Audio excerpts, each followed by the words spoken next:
Hallelujah. Aduoko ni Nyasach kwe, Jachwech polo kaachiel kod piny. Nyasaye mangima, Nyasaye maratego, Nyasaye ma oklo, erokamano seche machalo kamagi. Nikech omiyowa thuolo makende. Kawuono odiochiengni mondo mi wawachie wachne kendo wawinjre. Arwaki janeno mara e wach Nyasaye ma kawuono, nikech Nyasaye oherowa duto te. Wan jogene kendo nochwewa e kido mare owuon. Mano e gima muma wacho. Miyo kiyie kuom mumb Nyasaye ni en adieri, kendo yie ni Nyasaye no nitie, to arwaki e chenro masechegi mar wach Nyasaye mar Injili. Aduoko ni Nyasach kwe erokamano nikech gweth mosemiyowa, kwe mosemiyowa, hera mare mogundho kuomwa, kaachiel kod aritane mare maber. Adwani mondo walam kaeto wachak wach Nyasaye. Kamoro amora ma intie, kul wiyi piny mondo waduok Nyasaye erokamano, mondo wadhi e wachne kaachiel achiel. Nyasachwa, waduoko ni erokamano.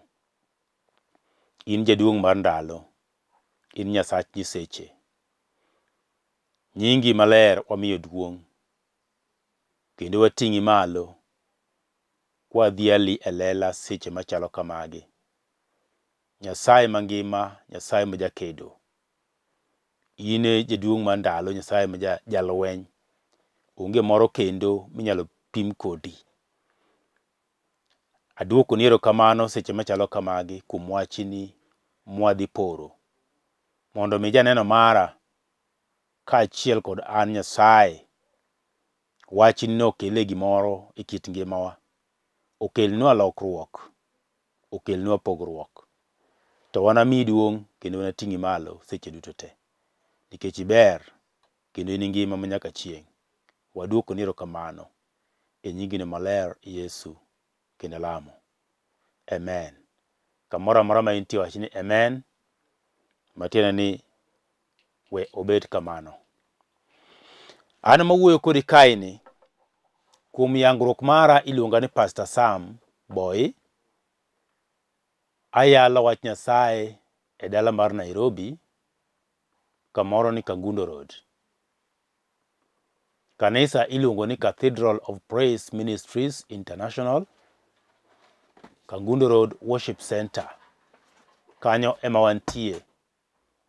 Kamoro ni Njiru,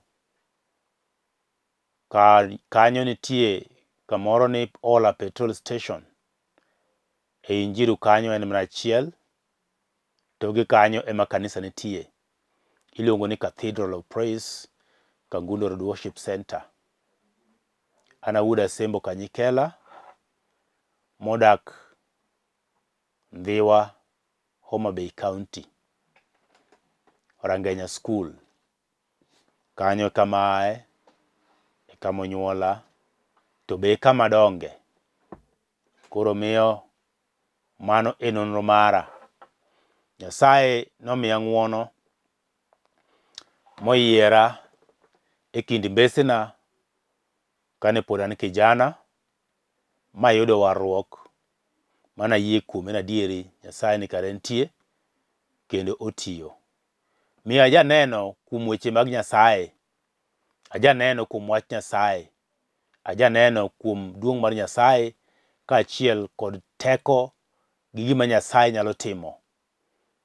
Kuom mano, teko mar Nyasaye makelo warruok, mowacho ni en Injili. Miyo aduoko ni Nyasache kwe erokamano kuom Injili ma kawuono, kwadhi riwore wach Nyasaye no, to bed mana kwe demre ademba, mondo wawinj en mpango mane, chenro mane ma Nyasaye nigo kodwa seche machalo kamagi. Adwani mondo adhi e buk mar Ngeche, buk mar Ngeche 4 matindo 23. Tada wuoyo kuom gimoro ni chuny dhano. Wi wach madhi wuoyo sani en ni chuny dhano. Adwa penji seche machalo kamagi ni to, bende ding'e ni intie kod chuny? To ka intie kod chuny, to ka uwe chuny mar achiel kum lemo mag ringruok. Ta uwe chuny ma Nyasaye nochweyo moketo kuom ng'ato ka ng'ato. Mamomo wacho ni ringruok to biro dok e lowo. To chuny nitie kama Nyasaye biro kete bang' ka ringruok osedok e lowo. Miyo nitie chuny ma Nyasaye nochweyo godo dhano. Nitie kido ma Nyasaye ochweyo godo dhano ma en kido mar chuny. Emomiyo Nyasaye nowacho ni wachwe ng'ato e kido machal koda. Nyasaye ok chal gi dhano nikech ringruok. Oyo, ringruok to rem. Ringruok nigi wechene mang'eny. Ringruok bok nyal winjore kod Nyasaye. To nitie gima Nyasaye nochweyo machal kod dhano, machal kode, manomiyo dhano miluongo ni chuny. Emomiyo le onge kod chuny ma dhano nigo. Le kata yien kata gik mane ei pi ei nam gionge kod chuny ma dhano nigo. Gintie kod chuny mar lemo mantie ringruok. To chuny matudre kod Nyasaye, chuny ma Nyasaye ong'eyo, chuny mane kido mar Nyasaye, dhano kende man go. Miyo Nyasaye nochweyo dhano moketo chuny ei dhano. Emomiyo Jeremia chieng' nowacho ni chuny dhano nitie kod weche mathoth. Ng'ama nyalo ng'eyo chuny dhano onge. Ok owuoyo chuny mar ringruok, owuoyo chuny mar chwech ma Nyasaye ochwego dhano. Mowacho ni ya buk Ngeche 4 matindo 23. Chunyi e kama ngimani ochakoree. Chunyi e kama ngimani ochakoree. Chunyi e kama ngimani ochakoree. Emomiyo rite ka mwanduni migeno moloyo. Mowuoyo kawacho ni chunyi e kama ngimani ochakoree. To ka chunyi ema ngimani ochakoree, mwacho ni mondo mi irite kama igene. Rit chunyi no ka mwanduni migeno moloyo. Ng'at Nyasaye, ma en wach ma osemiwa kawuono koa e buk mar Ngeche. Buk mar Ngeche wang'eyo maber ahinya ni nondik kod jatich Nyasaye miluongo ni Daudi. Daudi momo wacho maber niya, ni Nyasaye nowacho ni chuny Daudi chalo kaka chunya. Matin ong'iyo chuny Daudi, kido mane ochwego Daudi cha. Nyasaye chako duogo mong'iyore kendo mondo ne ng'atni chunye cha manya seche duto te. Chunye cha wuotho koda, chunye cha ohera, chunye cha gogena, chunye cha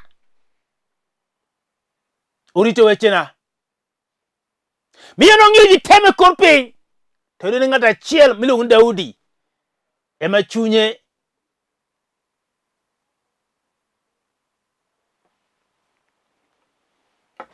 manyo Nyasaye e yo mowinjore.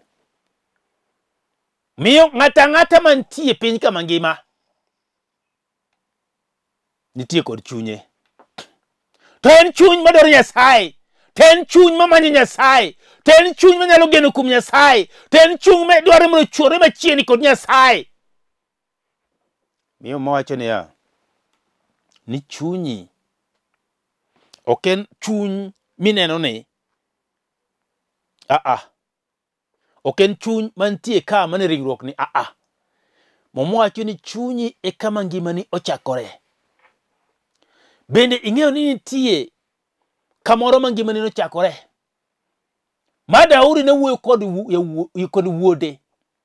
To kone wuode ni wuoda chik iti kendo iwinj weche madanyisi.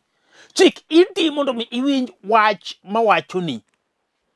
Nikech wach mawacho ni kikawe maber, mikane e chunyi maiye, to kinibal, kikawe maber, mirite mikene chunyi maiye, to weche ni duto biro dhi maber. Kikawe maber, mikete e chunyi maiye, to dwaro ni duto ibiro loyo. Kikawe maber, mikete chunyi maiye. Excuse me. To gik moko duto te migeno dhi bedo maber. Kikawe maber wachnani mikete chunyi ma iye.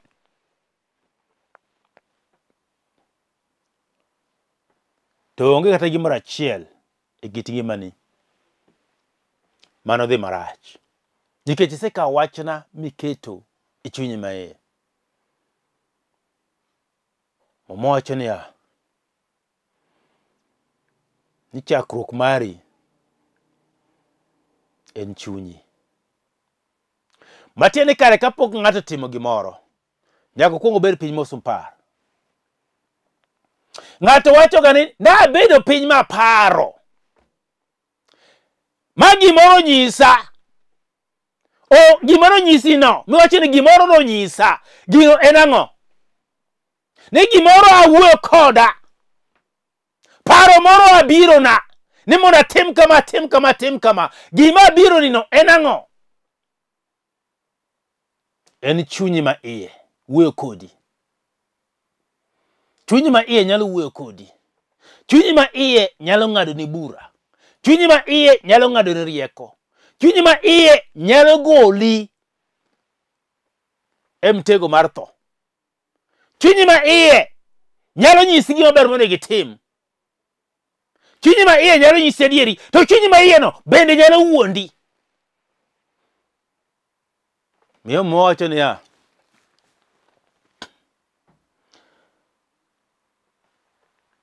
Matindo 20, wuoda, chik iti mondo iwinj weche mawachoni. Ijaneno mara chik iti mondo mi iwinj wach mawachoni seche machalo kamagi. Nikech wach mawachoni sani kikawo mikete iti. Modonje iti maber, modonje chunyi ma iye. Mikawe miluwe kaka wach wacho. To mwacho ni in dhi maber. Owacho niya, kik iwe gi kadhi to kan gi e chunyi. Kik iwe gi kadhi to kan gi e chunyi. Matiende wach miwechoni kiweyo mokadho ma ok ikano gi e chunyi, to nitie gima nyalo timore marach. Miyo mama wacho ni kaw gi mondo ikan gi e chunyi ma iye. To chunyi ma iye ne machalo kaka store mar ng'ato monyalo kane gik moko. Sama ng'ato dhi mochosoni mochwanyi, iwinjo kobedo ni malit mokalo. Ka ng'ato yanyi, iwinjo kolit mokalo. Ka ng'ato sei, iwinjo kolit mokalo. Tiwinjo kodhi donjo e chunyi, tiwacho ni haki gima ng'ano nyisa, awinjo kodonjona e chunya malit mokalo. Ka ng'ato nyisi wach maber, kata timoni gima maber, bende idhi tikane e chunyi ma iye. Tiwacho na diere ng'ane, diere moko notimona gima kama kama. Nyasaye omed gwedhe. Owek bede, dine ok otimore kaka naparo. Matiende kawo wechego mikawo le chunyi ma iye. To kase kisawo gi chunyi kale chunyi ma iye, ochalo ng'ama osedonjo e store mare, kata donjo kamiluongo ni safe mokane gigene, to dhi mogoyo kiful, moketo lock, moketo nyaka pattern miluongo ni code. Makoro ng'ata mobiro ok nyal yawe, en kende monyalo yawe. Odhi mokano gi mong'eni gigo ni kanto gin safe. Chuny dhano be chalo kamano. En kama ikane gik moko. Gik mabeyo nitie, gik maricho nitie e chuny dhano. Gite gin kanyo. Lakini mwacho ni kanyo e kama ngimani chakre. Matiende ni kare ngima ok nyal chakre kuom gik maricho. Nikech ka ng'ato chako wuoth ochako yo marach, ok obi chopo kuma odhiye. To ka ng'ato chako yo maber, to wacho na adier Nyasaye ni koda. Nitie ji mang'eny ma kata ka wuok e ot to romo gi gimoro, nitie gik moko ji koromo go to wacho ni kawuono ayudo ka wuodhani ok dhi bedo wuoth maber. Nikech gima romo go mokwongo ka wuok e ot cha, ok bi miya dhi wiora ok bi maber ahinya, maler ahinya kawuono. To kata jomoko wacho ni kakwongo aromo gi ng'at machalo kama ka wuok e ot, tang'e ni kata yore na duto tedo chima kawuono ok bi dhi maber, nikech ng'at ma romo go cha Miyo ji nitie kod yie mopogore opogore, ji nitie kod geno mopogore opogore, to gigo gidute ka ng'ato oseyie godo ni kaka en kaka dhi timore, to biro timore kit ngima ng'ato. Matiende mano chakruok ka gik moko chakre kit ngima dhano. To sama osechakre kamano tiende gino en gima nosedonjo e ima ni sepidhe mobedo e chunyi, mong'eyo ni ka iwuok e ot kidhi kamoro tiromo kod paka kata guok to ni wuodhi no dhi kethre.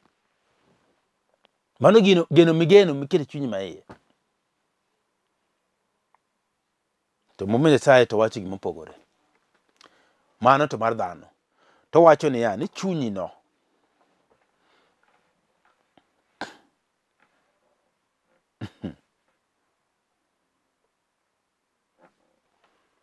chunyi no sama okirite to gik moko biro kethore. Nikech ang'o? Nikech chuny dhano emoting'o yie. Ni ayie kawuono ni gik moko biro timore yo madwaro. Chuny dhano emoting'o geno. Nikech intie kod geno e kit ngima ndalo duto te. Chuny dhano emoting'o nyaka gombo. Ibiro dhi gombo mitim nyaka richo, nikech chunyi ma Yesu wuoyo kodi ni kawuono to gima kama ema dwaro. To ka chunyi ma Yesu wuoyo kodi moko ni gima kama ema dwaro, to ringruok ni biro kawo atua madhi many gino midwaro no, mokaw motim kaka odware no. Chunyi ma iye to kuongo ae chunyi ma iye, gino ka ringruok oae chunyi ma iye, matini paro cha kuongo biro ni mokuongo. Kati kona dhi time chuny dhano. Bende gin tiji mang'eny mosedonjo e richo. Bende gin tiji mang'eny mosedonjo e njao. Bende gin tiji mang'eny masane towe e jela. To bende gin tiji mang'eny mane timbe mane gitimo koa e chunygi ma iye osemiyo olokre jok mourore. Mana nikech timbe mane gitimo mana para achiel kene mano biro kit ngimagi. Omowacho niya, ni richo kelo tho. Richo kelo tho. Gik moko duto te matimore kit ngima dhano chakre gi chakruok achiel. Oae chunyi ma iye. Kawuono kama intie, ang'o mineno ka chunyi paroni? Ang'o mineno ka chunyi keloni machiegni? Ineno ka en gima ber koso ineno ka en gima rach? Nikech onyalo bedo gima rach manyalo poyi kod Nyasaye. Onyalo bedo gima rach manyalo kelo ni kata mana tho. Onyalo bedo gima rach manyalo kelo ni kata mana chandruok e kit ngimani. Onyalo bedo gima rach mabiro kelo richo, makelo pogruok e kindi gi Nyasaye. Nikech Nyasaye to wacho ni en ore ji duto. To Nyasaye ok dwar mondo ng'ato tim ang'o? Otim richo. Emomiyo odwaro niya, ni gimoro moro miparo, gimoro mitimo obed gima ber. To ka ok en gima ber, tibiro dhi e richo, to richo kosedonjo, to momacho ni kosenyaa to kelo tho. Chakruok ni ng'eni tin moromo, tin malich. To koro tho biro donjo mana nikech richo ma dhano osebedo ka timo. Duong' kod pak odog Nyasaye polo malo. Mowacho kama, anana some kodi buk machielo ma mowacho niya. Anana some kodi buk jo Rumi mowacho kama.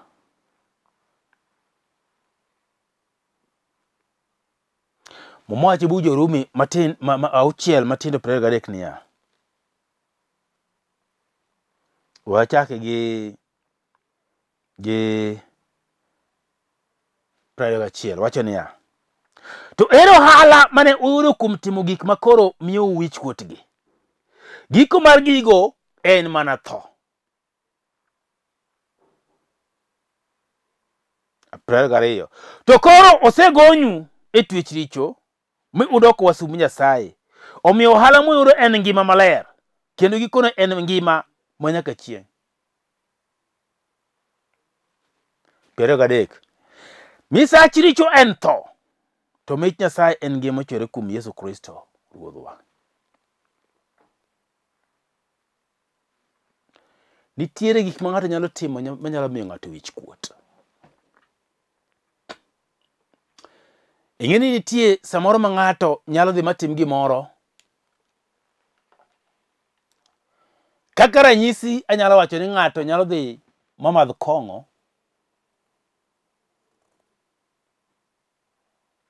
Kose madho kong'o to dhi kamaro. Kose dhi modonjo kamaro, ting'eni kong'o cha osenjawo obwongone. Onjawo nyaka pache ma iye. Onjawo nyaka wiye. Wiye koro ok ti maber ombekni. Ochopo kamaro kuma okawe nyako makoro jaode.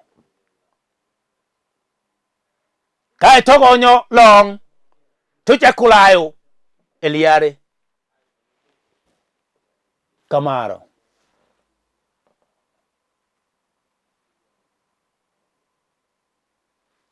Koro momochen to ero hala ma ng'ata inano nyalo yudo kuom gik moko mamiye wich kuot. Ero hala ma ng'ato nyalo yudo kuom gik moko mamiye wich kuot. Matiende nochakore gi chunye ma iye, mokelo ne gombo, modhi otimo gicha, kaeto kae result mar gicha, gimana koro miyo otimore bang'e no, en gima ne kelo wich kuot. Nikech ne ok otimo kaka onego tim. To timo awara taro gima ok onego tim. Koro kelo wich kuot e kit ngima dhano. To mama penjo ni ya, ni to ere ohala kitimo gik moko ainago. Ere ohala kitimo gik makelo ni wich kuot. Nitie ji mang'eny, joma chuo kata ji mamon, ma kae ni kiri jowadgi tiyudo ka dhoge cha kae to chwanye kod ji. Owuoyo aoyaye, to duoko ji aoyaye. Ok owuok kata koparo nang'o monego awachi, tawache kama nade, tawache gi ng'ama nade. Miyo en ogore gi jirani pile. Nikech jachien olayo e obwongone. Kingi kuthi barabara to ng'along'o. Kido mokore to ng'ama long'o. To kodhi e ot, to lokre gimo nono. Koro ipenjo ni to ng'atni en tang'o marach kode.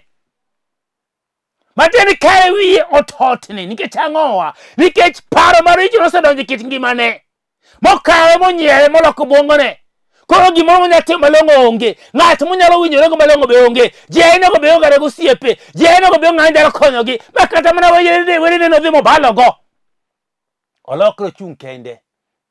Odiero kende ng'at achiel kama. Onge ng'at mosiepne monyalo wuothogo. Onge ng'ama ka en gi chandruok moro nyalo porogo. Onge ng'at monyalo bedo go piny magiwuogo maber magigo mbaka. Oyo. Wechene en mana pa. Kaito. Gikone ni ngimane kethore. Nikech otimo gik moko owinjore e nyim Nyasaye. Mowacho ni giko mar gik makamago en mana tho. Tho to wana tho. Ng'ata biro tho. Onge ng'ama biro dong' mako tho. To luwore ni ibiro tho yo mane? Ibiro tho mar wich kuot. Kosi biro tho ma ng'ata biro puoyo. Ing'eni nitie tho moko mano nyalo tho mabedo wich kuot kata jomodong'. Makare mana ka ginyatimo neno nyalo tamogi e liendi. Kata mana gima ginyalo wacho kuomi onge. Nikech wich kuot mosedonjo e kit ngimagi, gima giseneno. Inyalo kawo ng'ati kata kaka guok. Nikech timbe ne nochakore mana ka tugo. To dhi modonjo e kit ngimane, mochamo ngimane, moloko ngimane. Momiyo koro ok onyal neno gimoro maber. Kaeto weche kethre kit ngimane. Miyo mowacho kawuono niya, ni misach richo en tho. Misara mar richo en tho. Ting'eni tho mowuoye. Tho chakore chon ok ochakre sani. Sama ng'ato tho na motak. Tho chakre chon mokalo. To tho mowuoye en tho mar chuny ma iye. Ni kare chuny ma iye nyalo tho to pod ngimi wuotho. Ni kare nitie weche mang'eny manyalo kethre kit ngimani to pod ngimi wuotho. Ni kare nyalo bedo maiti mapok olandi to pod ngimi wuotho. Ni kare nyalo bedo ni roko na maber ka achiel kod sut ni ngima to kare setho.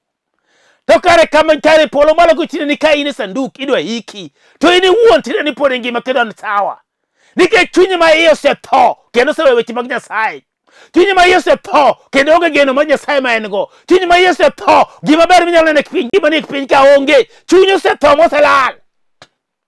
Eo minyalo winjo ka ng'ato wacho niya ni an ngima nan go ni ok ane kata ber moro kata achiel onge gimoro malong'o manyalo neno afadhali atho ae pinyni nikech chunyi ma iyo se tho ionge to iti paro ni pod intie pod ngima. Mowacho ni mano richo emokelo ni shida ne kit ngimani. Richo madonjo e chunyi ma iye, richo no madonjo e chunyi ma iye no osenego chunyi ma iye nikech richo kelo tho. To kosenego chunyi ma iye to kare mar Nyasaye manyalo miyi kony bende koro isechako balogo. Koro ini timo gik moko in iwuon mana kaka in mihero mana kaka pachi en. Omiyo mowacho niya ni richo kelo tho. To mich mar Nyasaye en gima ochwere manyaka chieng'. Kare nitie Nyasaye manyalo goli e timbe mag richo. Kare nitie Nyasaye manyalo goli mawari. Mamiyi chuny makare manyalo wuotho kod Nyasaye. Modimbore mondo mi kik ibed kuom tho akendo. Mondo mi kik tho moro chak luwi kit ngimani. Kitho titho ng'at mantie kuom Nyasaye mantie kod mor kaachiel kod ber. Mosebedo kaneno ber kuom Nyasaye kendo pako nyinge ndalo duto te. Janeno mara chunyi rit kabisa. Mwacho ni en chakruok mar ngimani. To be chunyi no be mwanduni. Onge gimoro kendo ma inigo. Aden balamie kod ng'ato seche machalo kamagi. Chunyi no sea. Chunyi no se podho. Chunyi no se nimo. Kama intie gi gimoro maber mineno. Onge gimoro mineno malong'o. Iwacho ni gima kama gwato chunya no se ae chon.